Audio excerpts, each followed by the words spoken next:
Bienvenue au programme de la technique présenté par Wolfgang Rudolph. Bienvenue.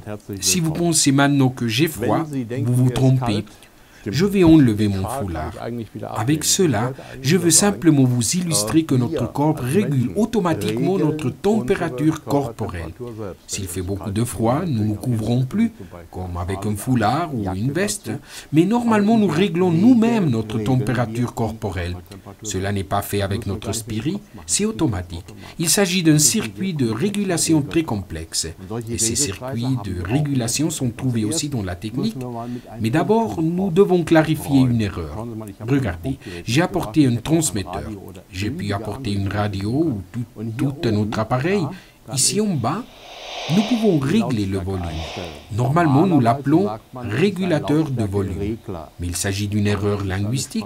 En réalité, c'est un réglage de volume. Mais un régulateur serait en train de régler d'une façon permanente. Par exemple, si je suis en voyage et les bruits de la voiture changeaient et deviendraient plus intenses, un régulateur de son montrerait automatiquement le volume pour que vous pourrez écouter quelque chose. La régulation. Nous parlons d'un processus très compliqué. D'abord, je dois savoir ce que je dois régler. Par exemple, le thermostat de la maison. Vous définissez une température dans votre chauffage et après, vous réglez le chauffage. Cela veut dire que vous réglez la quantité d'eau chaude qui passe à travers du radiateur selon vous avez établi dans le thermostat. Eh bien, cela est la régulation. Mais nous trouvons dans beaucoup de domaines de la technique et dans l'industrie des travaux de régulation très complexes. Ces travaux ne sont pas effectués avec un thermostat. Pour cela, nous nécessitons des technologies qui intègrent un microprocesseur, plusieurs entrées pour différentes magnitudes, plusieurs sorties pour commuer et contrôler tension, courant, etc. Ce week-end passé, j'ai des problèmes avec ma caravane. Le régulateur de température était défectueux. J'ai dû le réparer moi-même. Dans ma recherche, j'ai trouvé quelques appareils qui semblaient très intéressants, mais que pour ma tâche de chauffage étaient trop complexes. Également, je vous les présenterai puisqu'ils sont des appareils haut de gamme.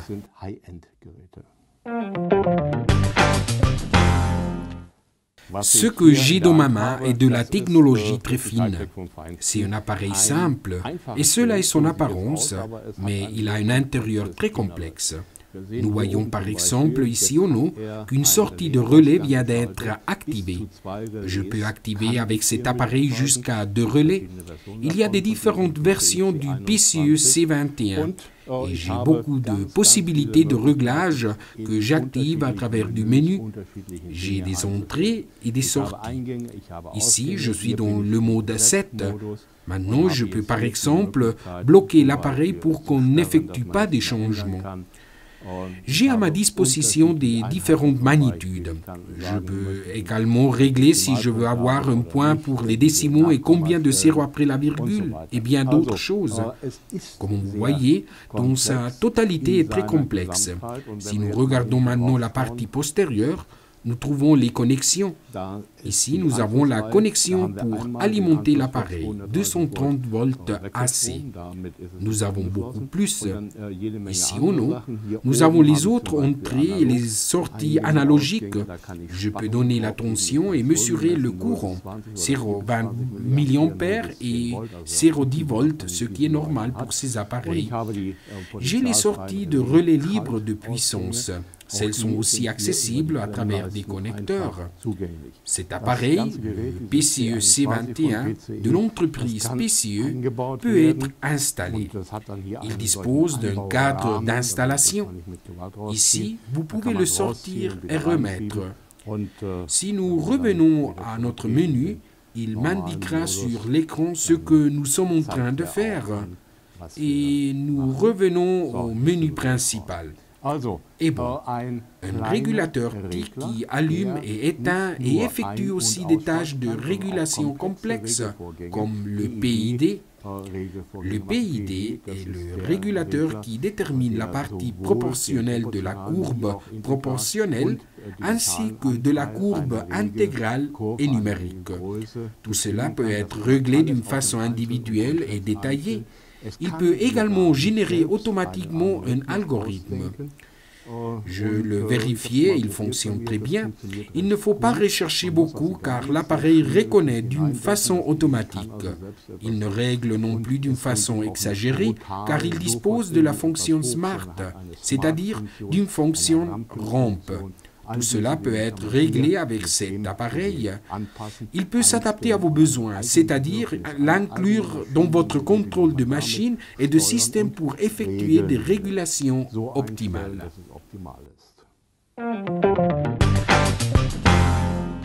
J'ai ici de l'entreprise PCE le modèle PCE RE72. Il est aussi un modèle très sophistiqué. Regardons-le plus attentivement.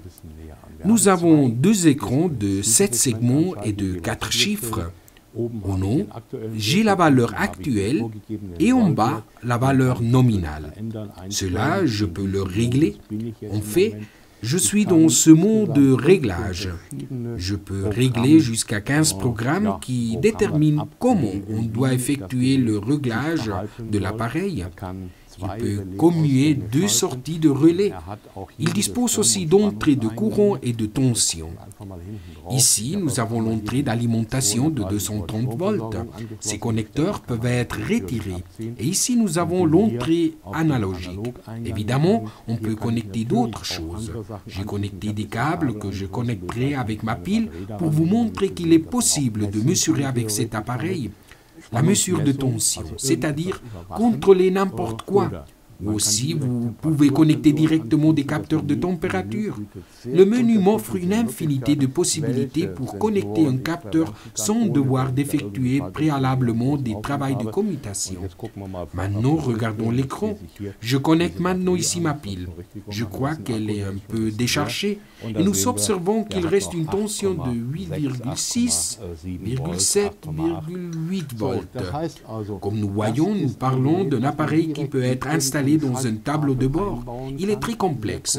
Vous pouvez récupérer des programmes définis.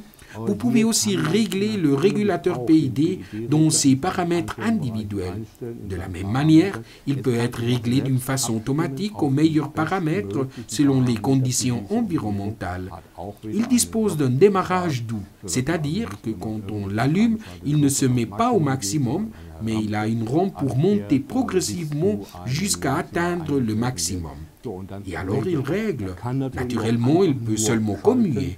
Probablement vous l'entendrez et vous verrez ici sur l'écran comment il a commué un de ces relais. Cela prend un peu de temps. Voilà, il vient de commuer. Cela est aussi indiqué sur l'écran. Le PCE RE72 de l'entreprise PCE est une pièce très complexe qui vous permet d'effectuer presque tout travail de régulation et de contrôle.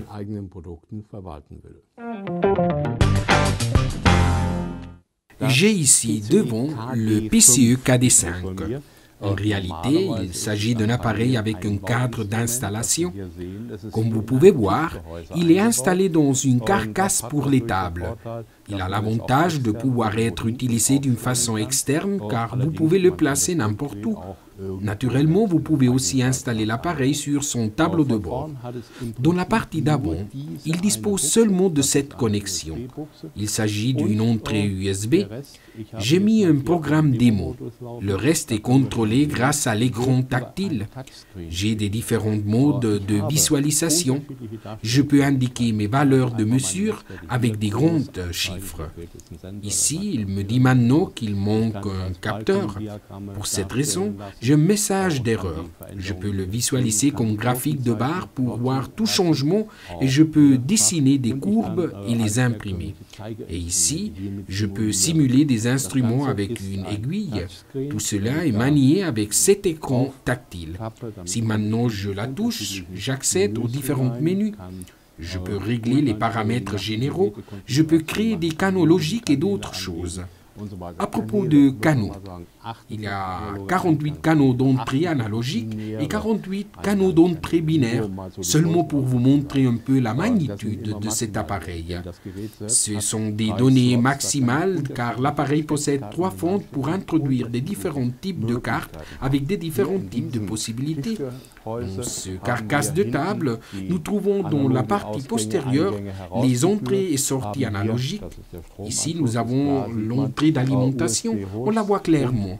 Ici, l'interface USB et ici, la connexion du réseau Ethernet.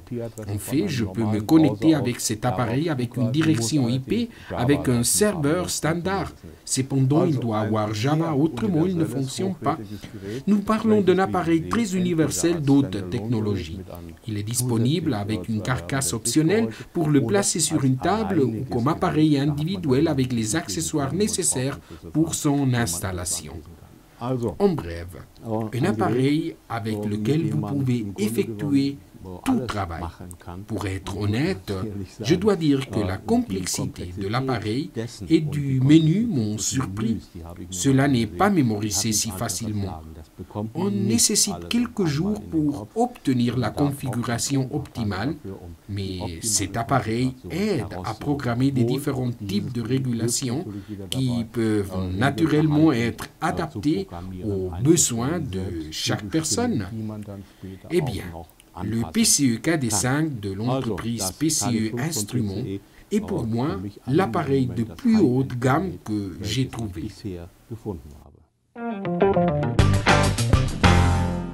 L'appareil le plus petit que j'ai présenté est celui-ci, le PCE C21, avec 2 sorties de relais, mais avec un fonctionnement de régulation très complexe.